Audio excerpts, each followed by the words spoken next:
وصف خلیل الرحمن، توحید پرستی۔ کوئی شخص مسلمان تب قرار پاتا ہے جب وہ دین میں ضروری تمام باتوں یعنی ضروریات دین کی سچے دل سے تصدیق کرے۔ عقیدہ توحید کو ضروریات دین میں بنیادی حیثیت حاصل ہے۔ عقیدہ توحید کا مفہوم یہ ہے کہ اللہ تعالیٰ واحد و تنہا ہے، اس کا کوئی شریک نہیں، نہ اس کی ذات میں، نہ اس کی صفات میں، نہ اس کے اسماء یعنی ناموں میں، اور نہ ہی اس کے افعال و احکام میں۔ وہ تنہا معبود ہے، اس کے علاوہ کوئی بھی عبادت کا مستحق نہیں، اور صرف وہی واجب الوجود ہے، باقی سب اپنے وجود میں اس کے محتاج ہیں۔ اس کا کوئی بھی کسی بھی معاملے میں شریک نہیں، یعنی نمبر ایک، ذات میں کوئی شریک نہیں، یعنی نہ تو اس کی کسی کے ساتھ رشتہ داری ہے اور نہ ہی اس کی کوئی جنس یا جزو ہے۔ نمبر دو، صفات میں اس کا کوئی شریک نہیں، یعنی کسی دوسرے کی کوئی صفت اس کی کسی صفت جیسی نہیں۔ مخلوق کے تمام اوصاف اسی کے عطا کیے ہوئے ہیں اور بعد میں پیدا ہوئے ہیں، جبکہ اس کی تمام صفات ذاتی اور قدیم ہیں۔ نمبر تین، ناموں میں کوئی اس کا شریک نہیں، یعنی کسی کا بھی نام اس کے ناموں جیسا نہیں۔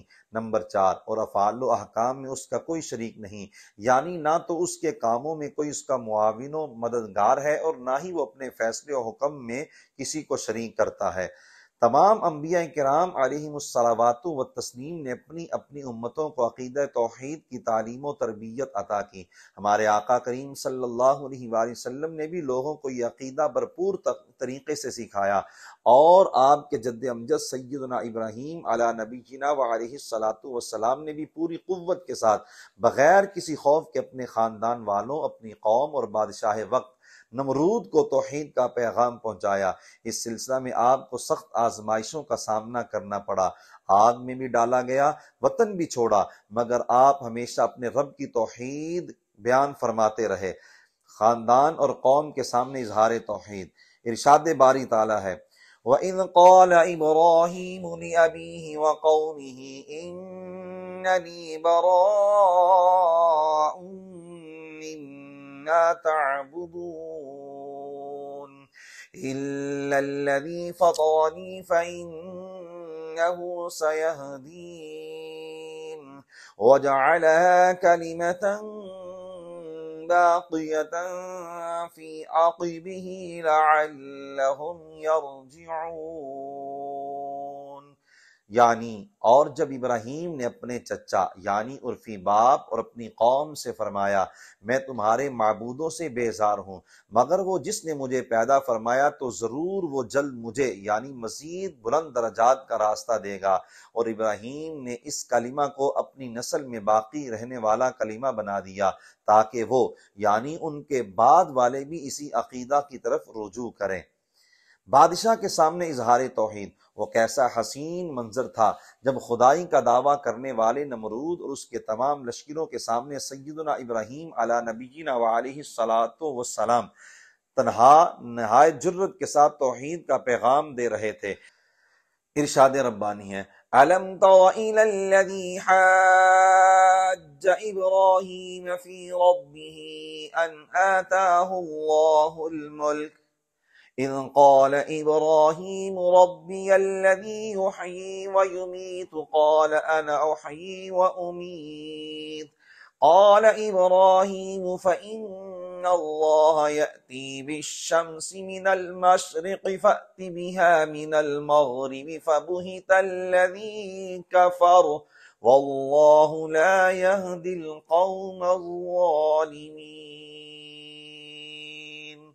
یعنی اے حبیب کہ آپ نے اس شخص کو نہیں دیکھا جس نے ابراہیم سے ان کے رب کے بارے میں اس بنیاد پر جھگڑا کیا کہ اللہ نے اسے بادشاہی دی تھی۔ جب ابراہیم نے فرمایا میرا رب وہ ہے جو زندگی دیتا ہے اور موت دیتا ہے، اس نے کہا میں بھی زندگی دیتا ہوں اور موت دیتا ہوں، یعنی جسے چاہوں پھانسی چڑھا دیتا ہوں اور جسے چاہوں چھوڑ دیتا ہوں۔ ابراہیم نے فرمایا تو اللہ سورج کو مشرق سے لاتا ہے، سو یعنی اگر تجھے خدا ہونے کا دعویٰ ہے تو اسے مغرب سے نکال لا۔ تو اس کافر کے ہوش اڑ گئے، اور اللہ ظالموں کو ہدایت نہیں دیتا۔ اعلیٰ درجہ کے موحد، دنیا دار الاسباب ہے، اللہ تعالیٰ نے اس جہان میں ہر چیز کا کوئی نہ کوئی سبب بنایا ہے، جب انسان وہ سبب اختیار کرتا ہے تو باری تعالیٰ کے حکم سے وہ چیز کام ہو جاتا ہے۔ اسباب اختیار کرنا عقیدہ توحید اور توکل کے خلاف نہیں، کیونکہ اللہ تعالیٰ نے ہی اسباب کا نظام بنایا ہے۔ تاہم قرب خاص والے جب توکل و توحید کے نہایت بلند درجہ پر فائز ہوتے ہیں تو اسباب سے بھی بے نیاز ہو جاتے ہیں۔ سیدنا ابراہیم علیہ السلام توکل اور توحید کے ایسے اعلیٰ درجہ پر فائز تھے کہ ان کے دل میں اللہ تعالیٰ کے علاوہ کسی کا خیال بھی نہیں آتا تھا۔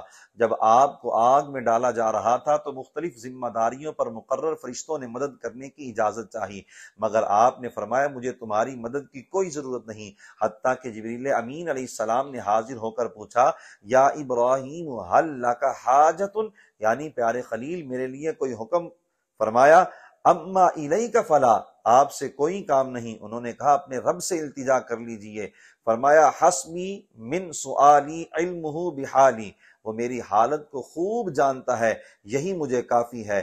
لمحہ فکریہ، یہ بات حقیقت ہے کہ اگر عقیدہ توحید دل کے گہرائی میں اتر جائے تو انسان کی زندگی میں انقلاب برپا ہو جاتا ہے۔ غور کیجئے کہ اگر یہ عقیدہ پختہ ہو جائے کہ اللہ تعالیٰ ہی ہر خیر عطا فرمانے والا ہے اور وہ جو چاہے کر سکتا ہے، تو دنیاوی مفادات اور دنیا داروں کی خوشی کے لیے انسان اپنے خالق کی نافرمانی کیسے کر سکتا ہے؟ اسی نقطہ کی طرف اشارہ کرتے ہوئے اقبال نے کہا زندہ قوت تھی جہاں میں یہی توحید کبھی، آج کیا ہے فقط ایک مسئلہ علم کلام،